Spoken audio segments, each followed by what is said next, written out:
Here is my Gansey neck sock buff thingy in the wild. I'm really pleased with how it's turned out. I've got it upside down on this way round. The rib bit is down here, but it tucks in really nicely.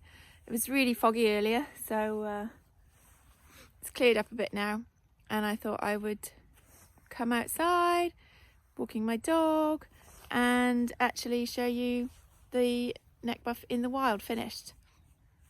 But we'll head back to my studio in a little bit for a cup of coffee and a catch up. Okay, see you in a little bit.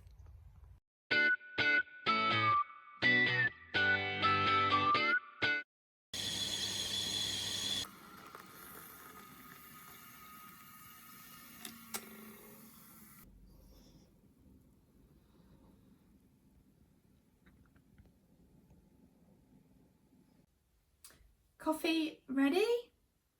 Welcome to my studio. It's Morna here, and hi, hope you're doing well. I've got a couple of things I wanted to chat with you about this week. I'm aware, again, it seems to have been, time has just passed. I don't know really what's happened. I think I've been so busy with working on so many different projects that, time has just flown by. Anyway, two things really for this week. There's loads of other things, but let's focus on two things. The first thing is,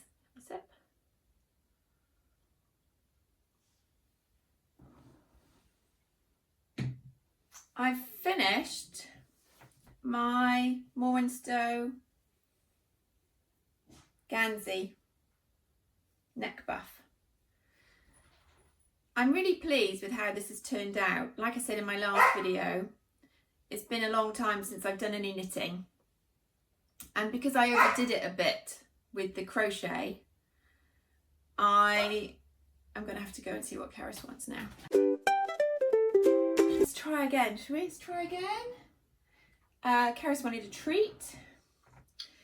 So if I didn't go and see what she was up to, she would have not stopped barking.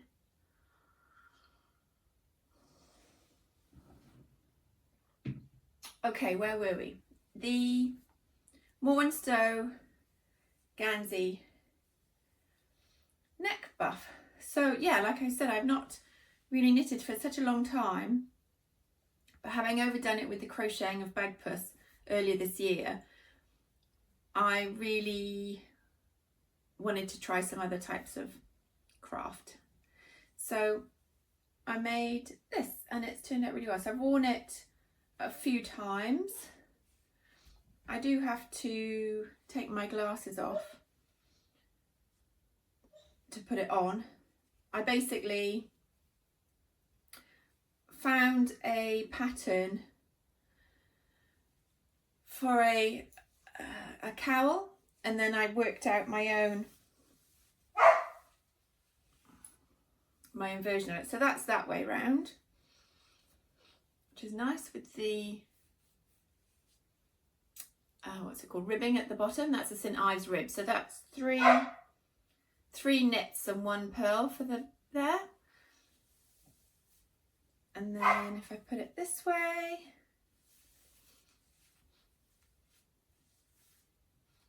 it's a little bit tight on the ribbing, but I think the width works really well. So when I wear it over a polo neck or with my jumper, you know, it's not really long enough to wear with this kind of t-shirt on its own, but with the coat and everything, it's really nice and cozy. Yeah, so that's really good. And this is using West Yorkshire Spinners Colour Lab in Very Berry, and that's my first completed project. Okay, Karis is barking about something else, so I'm going to go and see what she wants, and then I'll come back and then I'll have a chat with you about the second thing I've been working on. Okay, see you in a minute. Right, third time lucky, fingers crossed.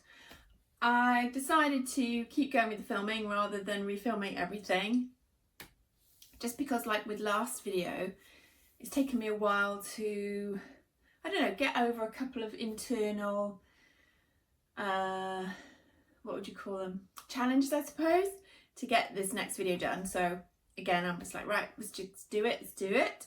So that's the cowl buff neck sock. The other thing, like I said, I haven't really been doing much crocheting for a while, and I know an artist called Ruth Broadway, who I met quite a few years ago now when I was part of a pop-up shop in Bristol, and she's a fantastic artist, and she had an exhibition earlier this year in Frome all around the moon and the moon phases, and it's absolutely beautiful and really powerful work.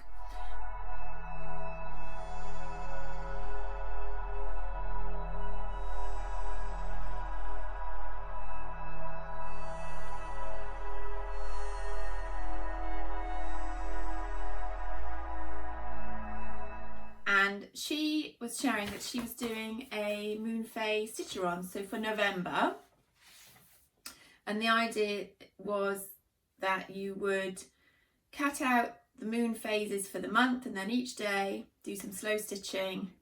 And that idea really appealed to me, because my birthday was at the end of November, and it was a big birthday, so I've now gone on to the next level. So I thought, yeah, I really want to do that. But because it took me a while to think about, okay, what I want it to be, something I could use. And I knew that I had some patterns, some sewing patterns. And one of them was this kimono pattern here, which I got from a magazine. It was from this Sewing Wheel magazine that I picked up from Book Barn when Book Barn was still going, favourite bookshop in the world. And for a long time I'd wanted to make this kimono jacket, but I didn't really know I didn't really have much motivation, I suppose, to make it.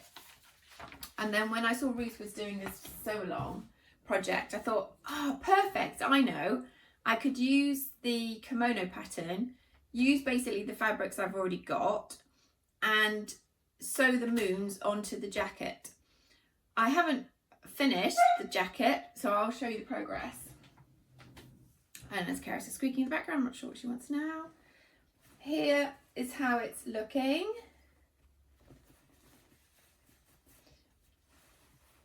So I've still got my sleeves and things to finish off, but I started on one end and then I went up, and then I've gone around the back with it, stitching. And then I'm now working my way down this side bit. So I've got a couple more moons left to sew on, which I've got here. And I'm basically just sewing on a moon a day, and really enjoying the process. And I'm looking forward to finishing the garment and actually having something to wear at the end of it.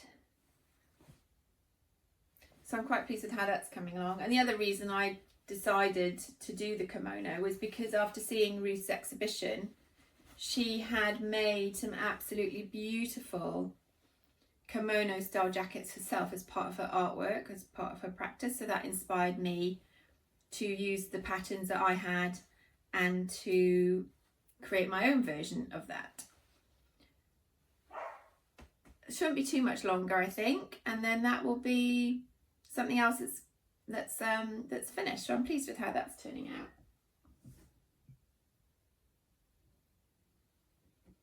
And doing the sewing, it reminded me really of my previous aims, goals, I suppose, of wanting to be able to make my own clothes. And I did try to do that, well, I have tried to do it on and off quite a few years. The biggest project I did, I spent a year not buying any new clothes in, when was that, 2014 I think it was. And I tried to learn to make clothes then, but I found that I couldn't get the fit right. I was really disappointed with what I was making. Things weren't really turning out how I'd imagined, so it put me off making things. But making this simple kimono jacket shape and rediscovering the joy of sewing, I thought, okay, let's try again.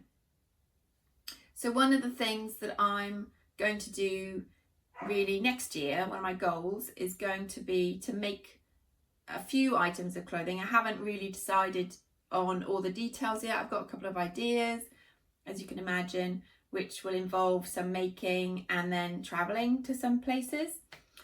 I need to fine tune that a little bit and then work out an action plan, and I will share a bit more once I've figured that out. But if you know of any really great resources, YouTubers, or courses you've done for sewing, and it's really the fit that I'm really interested in, because I realise that you can't just buy a pattern. I mean, I didn't even know why I didn't know this, but I guess I'd never been told this before when I was learning to sew. And you can't just buy a pattern and expect it to fit you. You have to adjust it and adapt it and everything. So that was the first thing I really discovered. And then it's working out how to fit things well, what style suits you, what materials you like. So there's a whole load of things, which is fun, but also really quite overwhelming. And I think when I've looked into that before, I thought, yeah, I'm going to do that, I'm going to make that. Very quickly became overwhelmed, and then I just stopped. So I'm going to try the same approach I tried really learning to crochet, and apply that to learning to make or learning to sew some garments. So that's one of my intentions for next year, as I've started to think about what things do I want to develop and where do I want to take my creative skills next.